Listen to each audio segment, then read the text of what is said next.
আসসালামু আলাইকুম। আমি ইঞ্জিনিয়ার মোহাম্মদ হাসিনুর রহমান। আজকে আমি দেখাবো আরেকটা ফ্লোর প্ল্যান এবং এটা হচ্ছে যে আমাদের একটা 4 story building, project location Rupganj, Narayanganj. তো এটা বিল্ডিংটা হচ্ছে আমাদের ৪ তলা বিশিষ্ট এবং এখানে কয়টা ইউনিট আছে এবং প্রত্যেকটা ইউনিটে কি ফ্যাসিলিটিস আছে সেগুলো দেখব এবং এটার যে কস্টিং কত হয় সেটা একটু দেখার ট্রাই করব। সো আপনারা দেখতে পাচ্ছেন এটা হচ্ছে আমাদের ফ্লোর প্ল্যানটা অ্যাকচুয়ালি। তো এখানে ২ টা ফ্লোর প্ল্যান রেডি করা হয়েছে যদিও, কিন্তু বেসিক্যালি হচ্ছে উনি এইটাই করার জন্যই করছে। তো পরবর্তীতে উনি একটা আ ইন ফিউচারে হয়তোবা যদি ভাড়া দেওয়ার মতো এরকম সিচুয়েশন হয় তখন এই টাইপের একটা যাতে এস্টাবলিশ করতে পারে, তার জন্য আমাদের মূলত এটা আসলে দেওয়া। তো আমরা যদি দেখি যে আমাদের প্ল্যানে কি আছে সেটা একটু দেখতে গেলে এখানে পাবো যে আমাদের এইটা হচ্ছে মূলত রোড সাইডটা, নিচের পাশটা। তো রোড সাইডের এই পাশে স্টেয়ার রাখা হয়েছে। আমরা স্টেয়ারটা ঢুকলে আমরা হচ্ছে যে বড় একটা লবি পাবো এখানে। সো যেহেতু এটা ৪ তলা বিল্ডিং এজন্য উনি ঐরকমভাবে পার্কিংটা আসলে চায় নাই। আমরা যদিও সাজেস্ট করছিলাম যে একটা পাশ পার্কিং রাখার জন্য, কিন্তু আসলে উনি পার্কিংটা নেবে না। দ্যাটস ওয়াই আমাদের এটা বানানো। সো এখান থেকে গেলে আমরা ১ম এ হচ্ছে যে ২ টা ইউনিট পাবো। ইউনিট এ এবং ইউনিট বি। ইউনিট এটা হচ্ছে ১৪৫০ স্কয়ার ফিট এবং বিও সেম ১৪৫০ স্কয়ার ফিট, মানে বিশাল বড় একটা ইউনিট। সো এখানে যদি একটা দেখি যে আমাদের টোটাল কয়টা ৪ টা বেডরুম আছে। আমরা ইউনিট এ এবং ইউনিট বি সিমেট্রিক।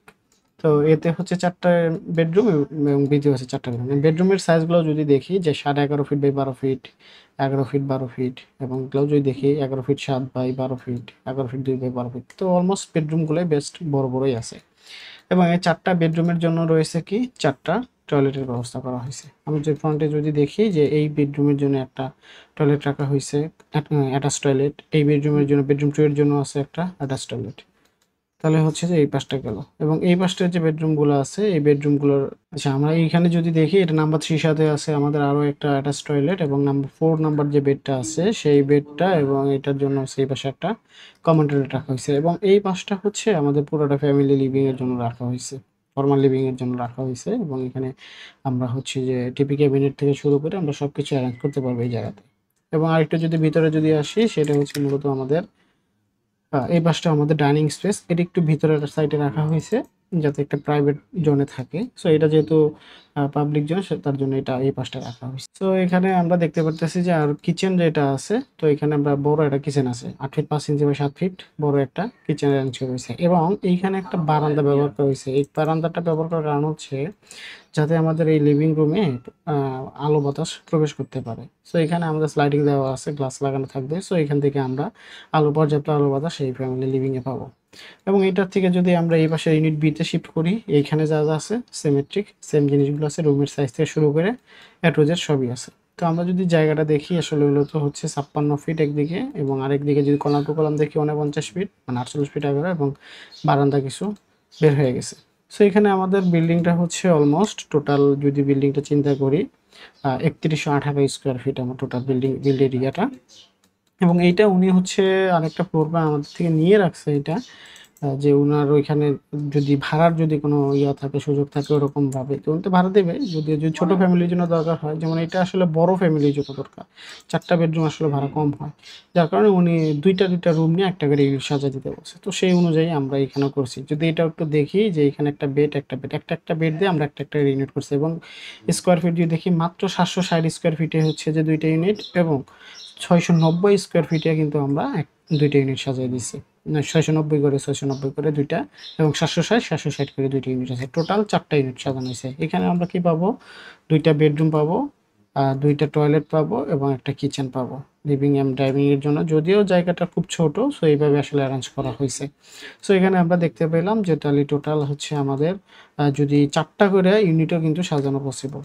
সো এখানে ৪ টা করে যদি ইউনিট করি এবং প্রত্যেকটা ইউনিটের সাইজ হবে ৭৬০ স্কয়ার ফিট। তো এই বাড়িটা যদি আমরা যদি দেখি যে ফুললি কমপ্লিট করলে আসলে কেমন দেখতে হবে সেটা যদি দেখি, তো আমরা এই যে 3D টা যদি দেখি, এইটা হচ্ছে মূলত আমাদের বাড়ির 3D মডেলটা, 3D ভিউটা।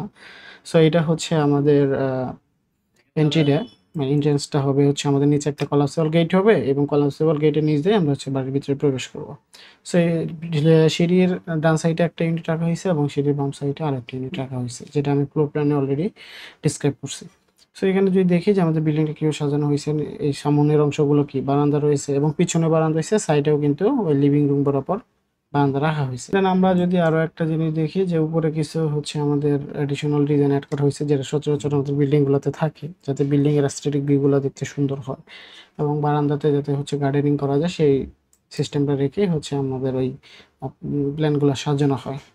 তো এখন এইটা হচ্ছে বাড়িটা যদি ফুললি কমপ্লিট করি তখন হচ্ছে যেরকম খরচ, হ্যাঁ, আমাদের এইটা আসবে দেখতে, বিল্ডিং এর ভিউটা মূলত এরকম আসবে। এখন এই চলে আসে এরপরে হচ্ছে বাড়ির কস্টিংটা নিয়ে, যে এই বাড়িটা কমপ্লিট করতে কত টাকা খরচ হবে। তো আমরা যদি দেখি এখানে যেহেতু আমাদের বিল্ডিং এর এরিয়াটা অলমোস্ট 3118 স্কোয়ার ফিটের মতো। সো 3118 স্কোয়ার ফিট হয়, তো আমাদের কাস্টিং খরচটা আছে প্রায় 97 লক্ষ টাকা। কাস্টিং খরচটা 97 লক্ষ টাকা। আমাদের ফাউন্ডেশন থেকে শুরু করে কলাম, বিম, স্ল্যাব এগুলো অলরেডি ঢালাই মানে কাস্টিং হয়ে যাবে। এখানে একটু কাস্টিংটা ফাউন্ডেশনে একটু বাড়ার একটু কারণ হলো ফাউন্ডেশনে প্রায় 16-17 লাখ টাকার মতো লাগবে। এর কারণটা হচ্ছে যে আমাদের এটা ম্যাট ফাউন্ডেশন চলে আসছে। যদি আমাদের সয়েলটা যদি একটু ভালো থাকতো তাহলে ফাউন্ডেশন কস্ট আর একটু মিনিমাইজ করা যেত। যেহেতু আমাদের সয়েল কন্ডিশনটা অতটাও ভালো না, যার জন্য আমরা দেখি যে আমাদের স্ট্রাকচারে কিন্তু আমাদের এখানে কি ম্যাট ফাউন্ডেশন সাজেস্ট করা হয়েছে। সো ম্যাট ফাউন্ডেশন সাজেস্ট করার কারণে আমাদের একটু কস্টটা একটু বেড়ে গেছে। এবং প্রত্যেকটা ফ্লোরে আমাদের যদি দেখি আমাদের প্রায় 20 লাখ টাকা করে অলরেডি কাস্টিং খরচ চলে আসবে। সো আমরা যদি এইভাবে দেখি আমাদের কাস্টিং খরচ আসে অলমোস্ট প্রায় 97 লাখ টাকার মতো আসে। আর যদি বিল্ডিংটা ফুললি কমপ্লিট করতে চাই, আমরা যদি বিল্ডিংটা ফুললি কমপ্লিট করতে চাই একদম ছবির মতো করে, সেই ক্ষেত্রে আমাদের খরচটা দাঁড়াবে অলমোস্ট 2,86 লাখ টাকার মতো। বিল্ডিং যদি ফুললি কমপ্লিট করতে চাই সেই ক্ষেত্রে আমাদের 2,86 থেকে 2,90 লক্ষ টাকার মতো হইলে এই বাড়িটা একদম সিঁড়ির মতো এই যেরকম দেখালাম A to Z এরকম ভাবে ছবির মতো করে সাজানো পসিবল।